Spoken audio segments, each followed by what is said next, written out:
दोस्तों, तो मैं इस वीडियो में बता दूं कि बेसिक चेस रूल के बारे में मैं इसमें बताऊंगा। और ज़्यादातर लोगों को मालूम नहीं होता है कि चेस में मोहरे कैसे चलते हैं और कौन से मोहरे क्या काम करते हैं। तो वीडियो शुरू करने से पहले बता दूं कि ये वीडियो उन लोगों के लिए नहीं है जो क्या होता है पहले से चेस को खेलते हैं या चेस के बारे में कुछ नॉलेज रखते हैं। ये वीडियो सिर्फ उन लोगों के लिए जिनको चेस के बारे में कुछ भी नहीं पता है, तो ये वीडियो सिर्फ उनके लिए। तो शुरू करते हैं। तो वीडियो में सबसे पहले आते हैं वीडियो में चेस बोर्ड पे के ऊपर। चेस बोर्ड पे में 64 खाने होते हैं और एक 32 खाने काले रंग के होते हैं, 32 सफ़ेद रंग के होते हैं। तो ये हो गया बोर्ड के बारे में। अब बोर्ड पे मोहरे कौन कौन से होते हैं और कैसे काम करते हैं ये बताते हैं। तो पहले और दूसरे खाने पर सफ़ेद रंग के मोहरे रखे जाते हैं और सातवें और आठवें खाने पे काले रंग के मोहरे रखे जाते हैं। तो आते हैं मोहरे कौन कौन से मोहरे क्या करते हैं। पहले आते हैं पॉन पे, जो प्यादे होते हैं। तो स्टार्ट करते हैं पॉन से।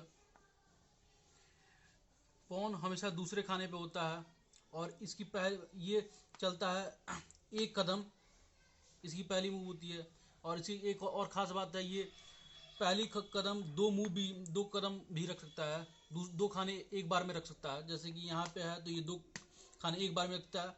ये खेलने वाले के ऊपर निर्भर करता है कि वो एक कदम चलना चाहता है, पहला कदम जो भी है, पहला मूव एक कदम चल जाता है या दो कदम चल जाता है। उसके बाद जितने मूव होंगे अगले मूव वो सिर्फ एक कदम पहुँच चलेगा, सिर्फ एक कदम। वो अगर पहला कदम जो है वो एक चल दिया, उसके बाद भी वो अगला हर कदम एक ही चलेगा। और पहले मूव वो दो कदम भी चल दिया तो उसके अगला हर मूव एक ही कदम। तो पहला उसके ऊपर डिसाइड करता है खेलने को, पहला दो कदम चल जाता है या एक कदम चल। तो ये हो गया पॉन के बारे में। अब हम बात करेंगे रुक के बारे में, जिसे हाथी कहते हैं। तो ये है रुक। तो रुक के बारे में बताते हैं। रुक जिस भी खाने पे होगा, रुक होते हैं कॉर्नर में अंदर, और जिस भी खाने पे वो सीधे चलता है, उस रॉ में चलता है, उस लाइन पे चलता है। जिस रॉ पे वो होता है उसी रॉ पे चलेगा, उसी लाइन पे चलेगा और वो कहीं तिरछे नहीं चल सकता। जैसे सेंटर पे रख के बताते हैं कि ये सेंटर पे है तो ये सिर्फ इस लाइन पे चल सकता है, इस साइड, और इस लाइन पे इस साइड अंतर। वो इधर नहीं जा सकता, इधर तिरछे नहीं चल सकता, सिर्फ वो इसी तरह चलेगा अंतर। जिस रॉ पे होगा उसी लाइन पे चलेगा, जहां तक उसको जगह मिलेगी वहां तक चलेगा। तो ये हो गया हाथी के बारे में। घोड़े के बारे में बात करते हैं। तो घोड़े को सेंटर में रख के बताता हूँ। ये देख लीजिए घोड़ा है, तो घोड़े को सेंटर में रख के बताते हैं कि घोड़ा कैसे चलता है। घोड़ा सामने दो कदम चलता है और टेढ़ा एक कदम चलता है।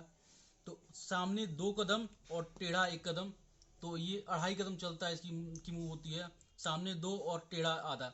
उसको बोर्ड पे जितने जगह मिलेंगे अंतर उतना वो अपना 2.5 कदम चल सकता है। 1 2 2.5, 1 2 2.5, ऐसे करके पूरे ना बोर्ड पे जितने भी उसको खाने मिलेंगे, जितना भी वो चल सकता है मूव, 1 2 2.5, आगे पीछे जिधर भी साइड भी जगह होगा, स्पेस होगा, तो वो उतना 2.5 कदम चल सकता है। 2 कदम सीधे चलेगा और आधा कदम टेढ़ा, मतलब कि जो 2 कदम सीधे और 1 कदम टेढ़ा, ये इस तरह घोड़े का मूव होता है। चलिए ऊँट के बारे में बात कर लेते हैं। ऊँट देख लीजिए। तो ऊँट क्या होता है, दो रंग के होते हैं। एक ऊँट होता है सफ़ेद खाने का, एक ऊँट होता है ब्लैक खाने का, काले खाने का। तो जो सफ़ेद खाने का ऊँट होगा वो पहले तो ऊँट तिरछा चलता है। बोर्ड पे जैसे होगा, जिस खाने का होगा सफ़ेद खाने का, तो सफ़ेद खाने पे तिरछे में चलेगा, और काले खाने का होता है काले पे तिरछे में चलेगा। ऊँट की खासियत ये है कि वो तिरछा चलता है। और ऊँट जो सफ़ेद खाने, ऊँट को जितना स्पेस मिलेगा वो कितने भी कदम चलता है। अगर पूरे बोर्ड के एक कोने से लेकर दूसरे कोने तक अगर खाली स्थान है तो वो पूरा कवर कर सकता है। और उसको अगर बीच में कुछ है दिक्कत है तो वो वहीं तक जाएगा जहाँ तक उसको क्या आता है बीच में कुछ नहीं है अंतर। चलिए तो हम लोग वजीर के बारे में जानते हैं। वजीर शतरंज में सबसे शक्तिशाली मोहरा माना जाता है। तो वजीर के बारे में बात करते हैं। हाथी और क्या होता है ऊँट के, जो इंडिविजुअल अकेले अकेले करते हैं, उस दोनों की शक्ति वजीर में एक में ही होती है। एक में वजीर इतना शक्तिशाली होता है कि वो अकेले ही उतना पावर रखता है। तो वजीर चाहे तो जिस रॉ पे है, जिस खाने पे है, उस रॉ से पे तिरछा भी चल सकता है और सीधा भी कहीं भी जा सकता है। मतलब पूरे बोर्ड पे वजीर कहीं भी जा सकता है। लेकिन जिस खाने से है, जैसे ब्लैक खाने पे है तो ब्लैक खाने पे ही चलेगा अंतर, और सीधा कहीं भी चल सकता है। ये नहीं है कि ये ब्लैक पे है तो ये सफ़ेद पे फांस जाएगा, ऐसा नहीं है। सीधे चल सकता है, पूरे बोर्ड पे सीधे चल सकता है, जहाँ जहाँ यहाँ तक जगह है तो यहाँ पे जाएगा। तिरछा में भी उसी खाने पे जाएगा जो ब्लैक है, अगर सफ़ेद पे रहेगा सफ़ेद के खाने पे चलेगा वो तिरछे में अंतर, और सीधा पूरा हर बोर्ड पे कहीं भी चल सकता है। यहाँ पे है तो यहाँ पे आएगा, यहाँ पे आ सकता है, यहाँ पे सकता है। तो ये है वजीर के बारे में बता दिए। अब तो चलिए राजा के बारे में जान लेते हैं, जिससे किंग कहते हैं। तो ये है राजा अंतर। तो राजा कदम कितने चलता है और कैसे चलता है? तो राजा जहाँ भी रहेगा सिर्फ वो एक कदम चलेगा, एक कदम चलेगा वो अंतर। जैसे कि यहाँ पे है, सेंटर में रख के बताते हैं। ये यहाँ पे चल सकता है अगर एक कदम, यहाँ चल सकता है एक कदम, यहाँ पे है तो यहाँ चल सकता है एक कदम, इस खाने पे चल सकता है एक कदम। तो ऐसे वो अब सिर्फ एक कदम ही चलेगा, एक मूव में एक कदम ही उसको मिलता है चलने के लिए अंदर।